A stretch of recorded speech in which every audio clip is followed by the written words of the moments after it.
of Perfect Pitch Live. I'm your host, Nicole Rodriguez, also CEO and founder of NRPR GROUP. For those of you who are joining us for the first time, let me tell you what this is all about and what you're getting yourself into.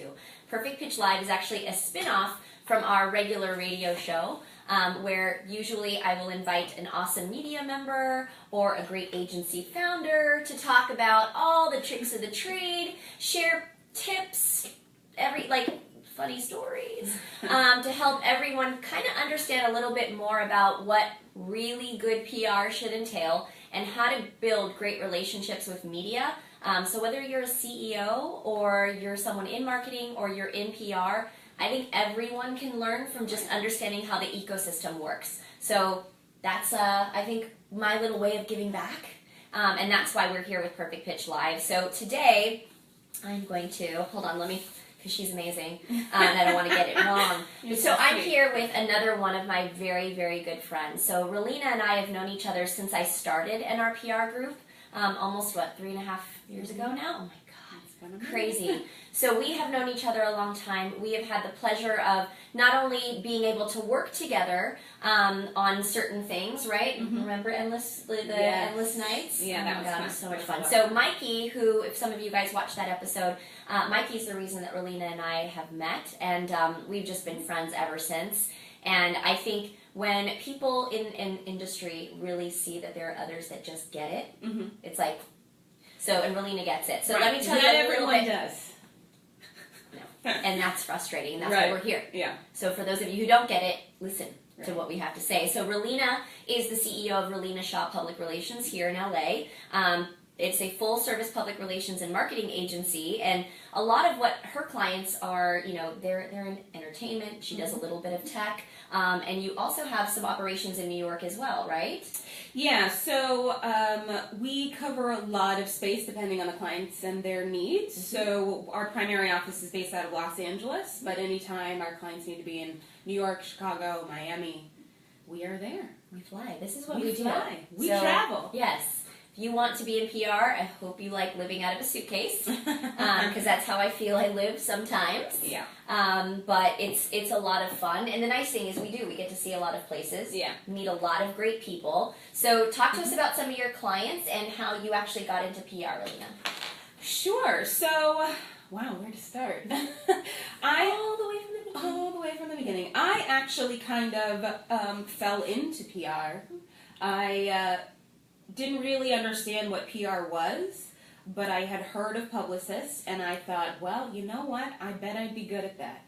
And she is. And here we are. And she is. Right after college, I moved out here. I got an internship with a mid-sized firm, and within about 3 years, I was essentially running the company for my awesome boss. Lucky her. She made a good decision. Yeah. And she taught me a ton about PR. It was a crash course. I didn't go to school for this. Okay. I went to a liberal arts college. I studied history, so it's a bit different. My background's a bit different. I just really buckled down, got in the trenches, learned, and here we are. That's awesome. I think the biggest takeaway from that is, I always tell the members of my team, you own your career. Especially here, right? I am not going to say, you're going to stay at this level forever. Who am I to say that? Right. If you're killing it, you can come in, you can be aggressive in a very good way, but aggressive with your learning and improving and doing everything that you need to actually capture those skills, then you can move up. It's all up to you, right? Absolutely. And so your boss kind of paved that opportunity for you, right? Yeah, absolutely.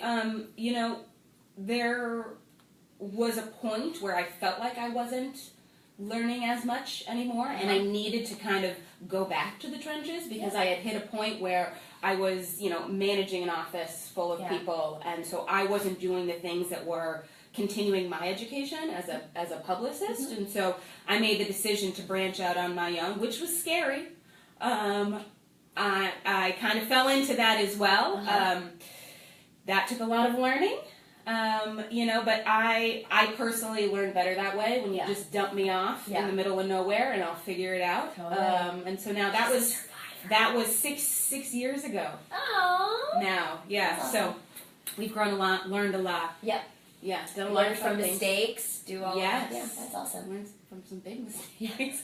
I think the biggest thing, though, is even as a PR professional, I look at all of the work that I do or the work that NRPR does, and it's a reflection of my personal brand. Mm-hmm. So everyone on the team is a reflection of me. Every final document that we send out, everything is a reflection of my brand, and it's so I hold that like very sacred. It's what do I do to just make sure that I'm constantly doing the best because that's what I want to be known as or whatever. And sometimes it's just hard to operate that way when you're still learning, Right. So hats off to you for just diving into it, but that makes you a survivor. Yeah. And it's also, I think there's so many people that would have given up.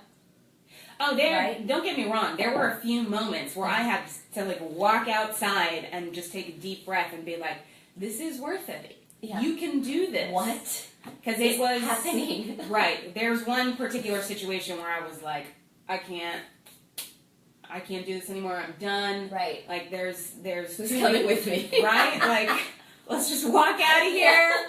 Close up shop. I know my name's on the door, but we'll figure it out. But after a moment of just taking it easy and thinking it over and finding the way out, it's just taking one step at a time and figuring out, okay, now that this is done, what do I need to do next to get where I want to go, and then figure out how to get there. Yeah.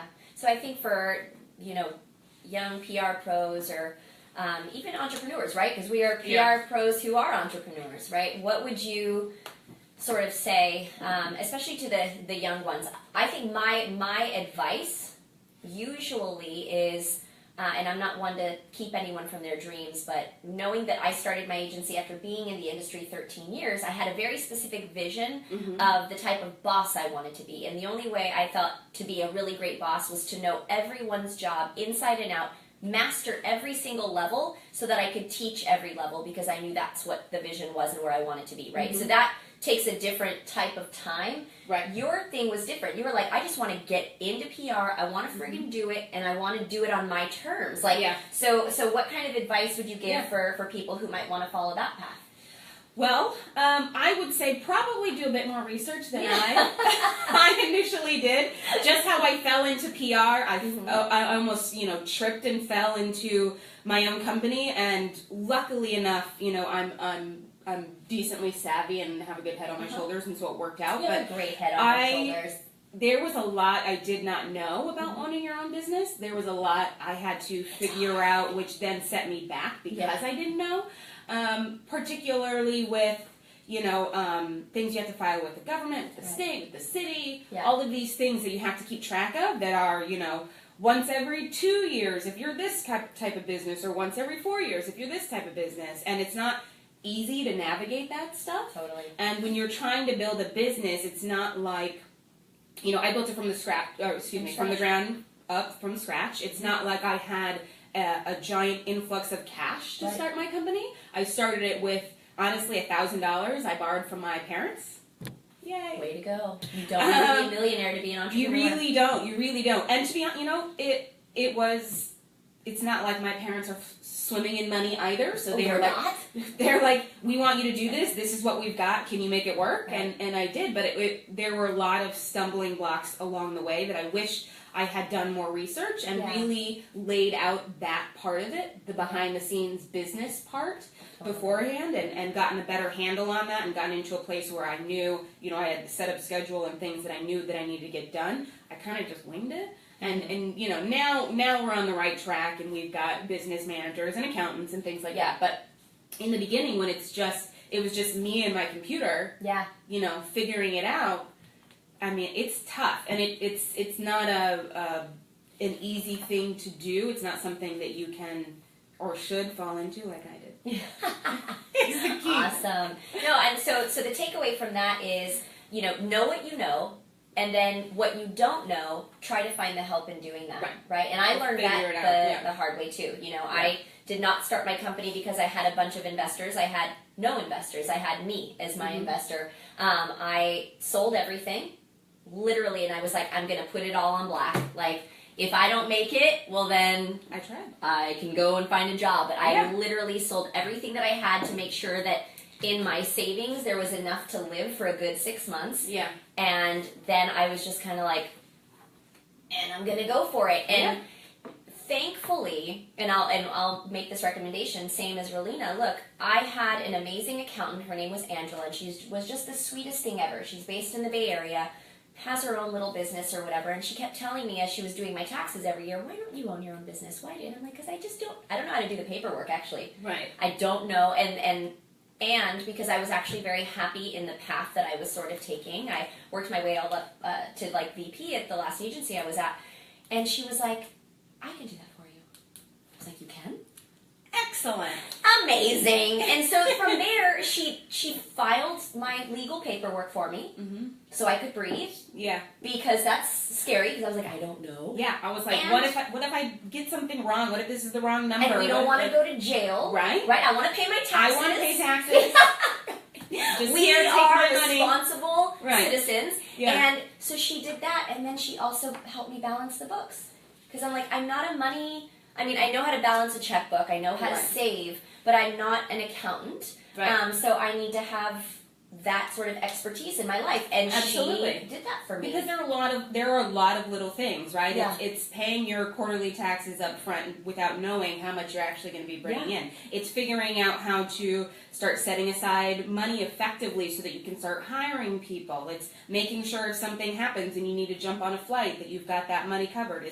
It's all of those things that when you're in the moment you don't necessarily think about. You're just like, okay, the retainers are coming in, great. I can now support myself, great. But there are a lot of other things that come along with that. Yeah. That if you're not familiar with finances in that realm, it's very difficult to start sussing out what you need to be like shoving into a separate account or whatever else it happens to be. Right. So I'm liking where this is going, because I don't think we've ever done a Perfect Pitch, Perfect Pitch or Perfect Pitch Live where we really got into the intricacies of actually starting a business in PR, right? It's tough. Yeah. Let's talk about how you don't anticipate or expect when a client's just not going to pay their bill, and you're like, are you kidding me?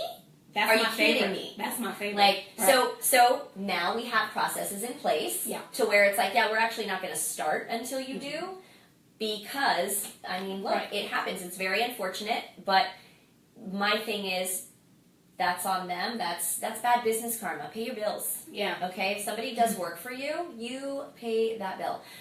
So now, I have an amazing accounting team now. P5 Solutions, what's up? So shout out to Melissa, Tia, and Amber, who keep me sane with my books and keep me paying taxes on time, and all of that stuff, the HR stuff. So we've grown to, actually need an accounting team, but it's, and they stay on it. They're on it. They're like my little, they chase for the bills, because clients just don't do that. It's not right. But that's something that you learn. Y'all want to own your own PR agency. It'll, things like that happen. So you've got to get the right, I would say, support team in place to help you. You agree? And, yeah, absolutely. And I think that you need to set clear expectations and boundaries, especially for clients. This is what is expected of me. This is what is expected of you. I'm going to do my job. This is why you hired me. This is why you came to me. Right. I need you to do your job by, 1, sharing news with me, and 2, paying that bill. Right? I can't keep working if I can't pay my bills. I can't work when the lights don't work. Right. I can't use my computer if I can't charge it because I don't have electricity because you didn't pay your bill. Right. So it's just, it all goes back to that. And I just think that, as an agency owner too, it's our job to lead by example with our team, right? And so even being under pressure, we hear it from the clients, we're hearing it from the media, and then we have our team, and then we're somehow supposed to stay composed, right? And not like, and it's tough. It is. It's very tough. I think that PR, when done right, is very hard. I've met, and I'm sure you've interviewed plenty of these, you're going to have to share. So for those of you guys who are interviewing for PR jobs, let me tell you what not to do. Don't tell me that you got into PR because you want to go to the parties. Right. Please don't. Please don't. No. Don't tell me that's what you want to do. Right. Because yes, we set up the parties, and yes, we get to go to amazing places. We get to travel, see things, see other people. It's a very privileged thing to be in our, in our industry. but that's earned. Like that is just, and it comes with a lot of hard work. And if you want to stay in it, you can't be like fanboy, fangirl, like, right. Oh my God, that is something. You dropped your new album, like that is. Then you make people right. feel weird. That is something I can't handle, and it's something that I've come across a lot in hiring, interns who just want to learn or junior associates. Yeah. Our job, even though the party is fun and you may see me walking around and shaking hands and hugging people, kissing babies. Right. That is my job. We are there to Right. work. I do not want to see you taking out your phone and, hey, can we get a selfie? Absolutely not. This is not fun. Well, I shouldn't say that. Fun it is sometimes, fun, but you're not there as a guest. You're Right. not there to hang out. You're not there to chop it up. You're there to work. You're there to represent your company. You're there to represent your clients. Yeah. Which is something that we've talked about before. PR people, it does matter how you look. Oh God. It really, really does. It when really I go to an does. event with my clients and it's a red, everybody's gussied up, I want to make sure that even if I'm not attending and going into that black tie gala, even if I'm out front, I look appropriate for the event. Because it is a reflection of my clients. Yeah. Why do my clients want to turn around on the red carpet and their PR professional was basically wearing sweats and sneakers you just hiked a mountain in? Yeah, no. Honestly, like, perception is everything. We are in an image business, and that doesn't mean that you have to, please don't go overboard either. Look good. Look so good that you feel good. And when you feel good, you're going to come across as confident and you're going to do a good job, right? Because a lot of the times, especially with events, you're accompanying a client, something's going to go wrong. It just happens. There are things that you can't plan for. So just remaining calm, composed, but feeling like the packaging feels really good. Like, you are a reflection, too, of yourself. And if you don't feel good about yourself, good enough to be like, oh, I don't need to do my hair, like, I'm going to show up to the red carpet with wet hair, or throw my hair in a bun, or, oh, it's okay, I look fine. Look your best. Come to that red carpet, come to that dinner, like, looking sharp, because you represent your client. Like, I've seen it, and it drives me crazy. Or even, like, your skirt doesn't need to be that short. You're going to be, like, walking so fast, it's going to look like you're running. Girl, wear a longer dress, okay? Like, I've seen that. Or, like, really, really high heels that, like, sparkle. Don't do that. Right? Yeah, don't. And I cannot tell you how many times I've gotten to know other PR professionals or event producers or things like that strictly based off the fact that I was dressed well at the event. Because I get there early, right? I make sure everything's set, and I'm walking around, and they're like, hey, who are you? What are you? Professional. Are you a guest? What are you here for? And I'm like, no, I'm Google not. me. But No, I'm just kidding. you want to become friends? Right? That's so cute. No, I agree with you 100%. And that's the same for interviews. Please, if you are going to interview for a job in PR, even if your boss or future boss, potential boss, is casual or might look casual or whatever. Even if the day-to-day is casual, still. You need to come feeling good and looking good. Yeah. Like, if you're interviewing, for God's sakes, what does your best look like? This is what I want to see. If this is your best and that's what you're presenting, well then I'm not sending you out to an event. I'm not sending you anywhere. Nope. No, I am not saying. Yeah, not. I'm gonna send you back to your house, and you can go back there and have fun. But like, it's just, and it's not a shallow thing at all. This is the business that we are in. Imagine, like, news reporters, especially in broadcast. They have makeup people who come in, do their hair and makeup. Why? Because people will listen to you and take you more seriously if you look like you take yourself seriously. And if you're not doing that, especially at an interview, that's step one. Then you're just not going to get it. Because believe me, I've interviewed some people and I was like, this is your best? Oh dear. Oh, you're dear. sweet. You're cute. Try again. Yeah. Good luck. But no, I mean, look, and this is like giving really, really nice advice, and I just think too, again, as people who have been in the industry for a long time, it's our job now to teach, right? We've seen people not do it right, and I could be a jerk and not share this great information, but that's not me. Like, I like to help people, and I want PR people in general to have a better reputation. Right. Yes. Just saying, because there are a lot of you that are really messing with the fact that PR people are very smart. Right. And we work very hard. Right. And then there are some that are just like, yeah, I just want to be in PR for the parties. No. Not me. Right. Right. So, anything else? Oh, wait, hold on. I think we have to start the Q&A. God, we're having way too much fun. Okay. Hold that. I'm going to start with questions. So, question 1. This was from a guest on Twitter.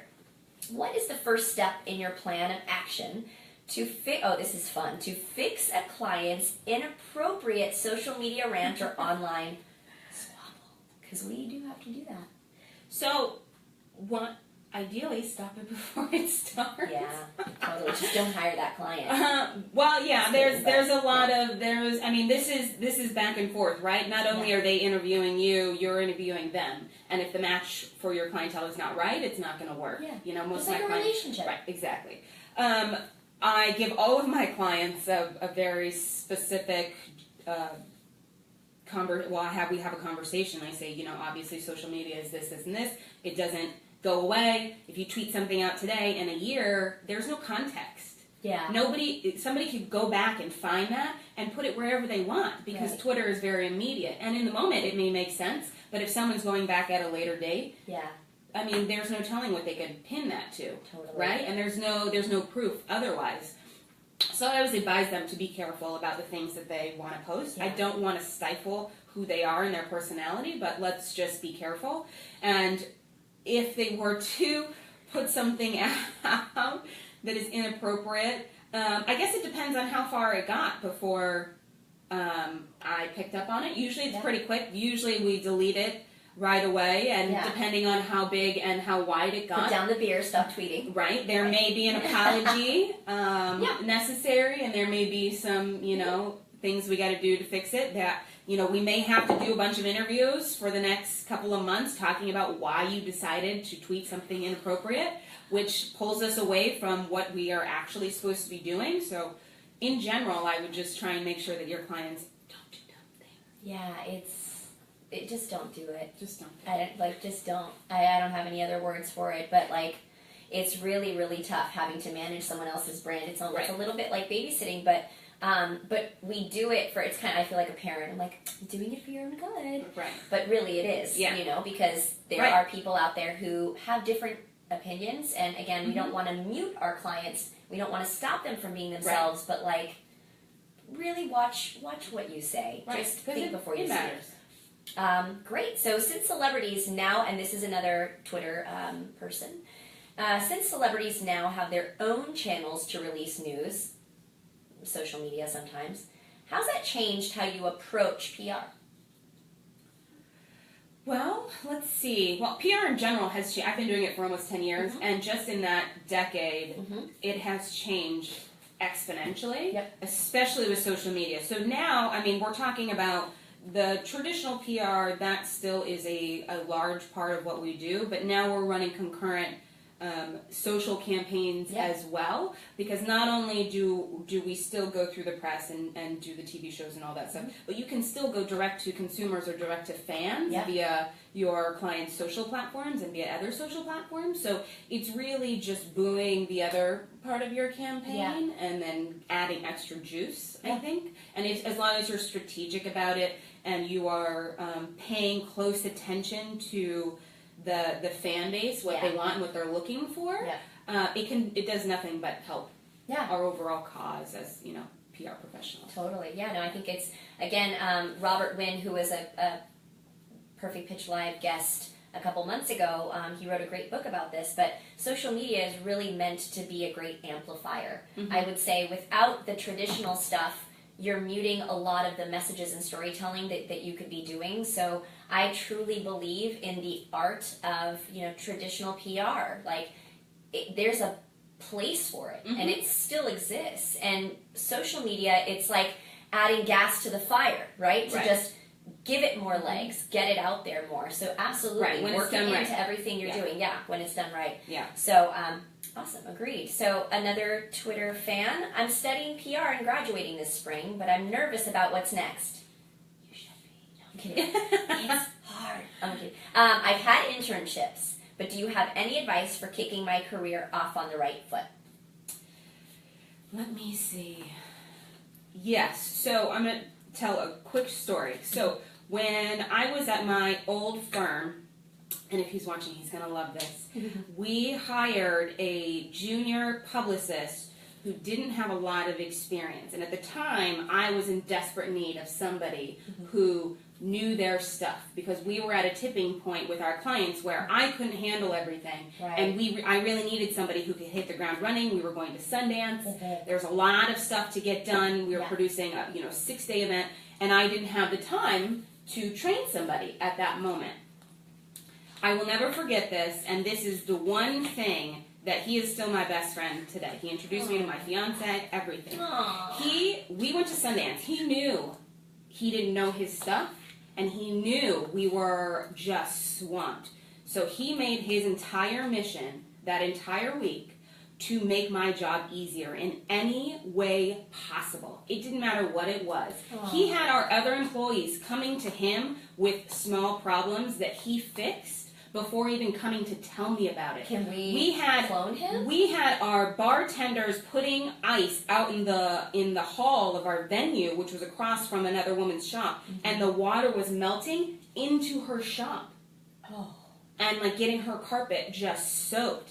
I didn't hear about it until the problem was already solved with the owner. He had given her access to our event as like a thank you, please let us fix it, and then he came and told me about it. Wow. From that moment on, he was my go-to.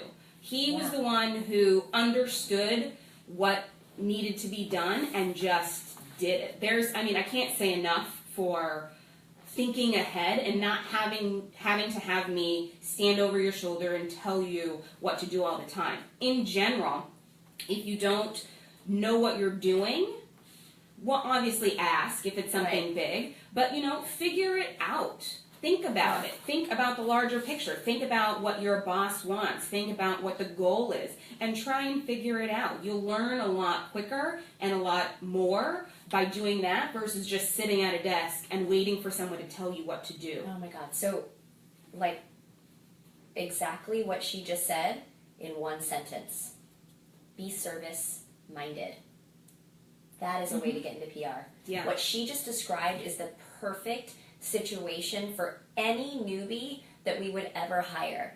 We don't expect you to actually know everything. No. We expect you to ask questions and be resourceful.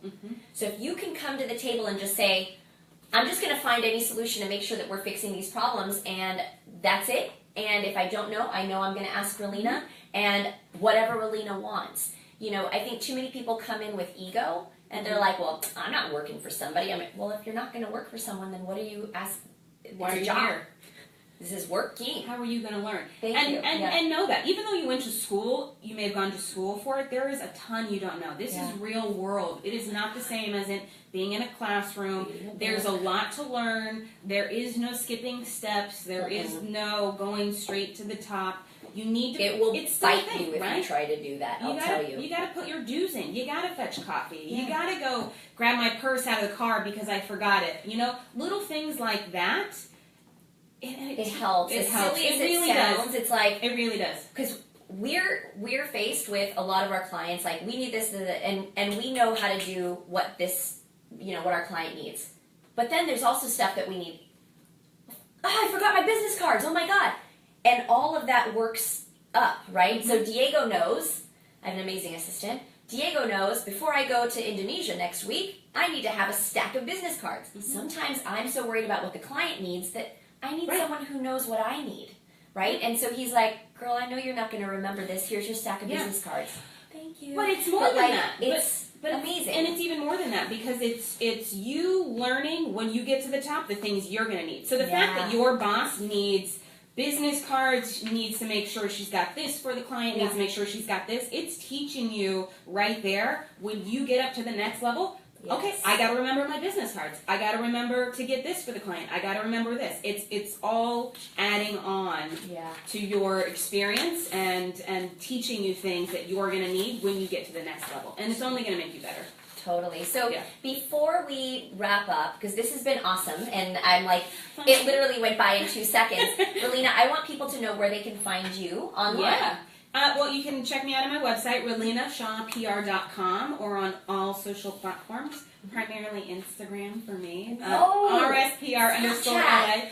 We are on Snapchat, but I'm gonna throw up a sign for my favorite. Instagram's my Yeah. favorite. Yeah. It's all good. And we can still be friends and have different opinions. Yes. This is why we love each other. Yeah. But Ralina, I have so much respect for you. Thank you. I just love how you operate in this profession, and especially again, you do a lot more of the celebrity stuff than we do. Mm-hmm. Your patience level is like You're a saint. Right. You are a saint. And I love you for that. So thank you so much for being an amazing guest. Thank you for having me. This was a lot of fun. Yeah, it's a good time. We'll do it again sometime. Totally. Cheers. Bye, everyone. Bye. Thanks.